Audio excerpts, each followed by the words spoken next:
Hello అండి అందరికీ.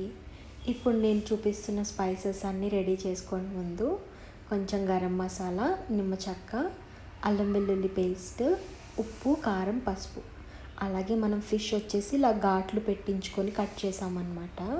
So ఈ స్పైసెస్ అన్నీ నీట్గా మిక్స్ చేసేసుకొని మన చేప ఉంది కదండి, చేపకు నీట్గా పట్టించేసేయండి మసాలా అంతా. పట్టించేసి అట్లీస్ట్ ఒక 2-3 అవర్స్ మనం మ్యారినేషన్కి వదిలేస్తే మంచిగా ఫిష్ అంతా మసాలా పట్టి ఒక మంచి అరోమా అండ్ టేస్ట్ వస్తుందన్నమాట. సో ఇప్పుడు నేనైతే ఎక్కువ ఆయిల్ వేస్ట్ చేయడం ఇష్టం లేక ఇలాగ ప్యాన్లో, దోశ వేసే ప్యాన్లో ఫ్రై చేస్తున్నాను.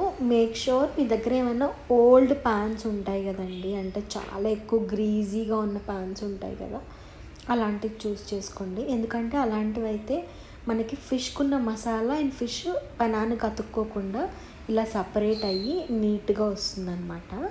సో ఫ్రై చేసిన తర్వాత యమ్మీ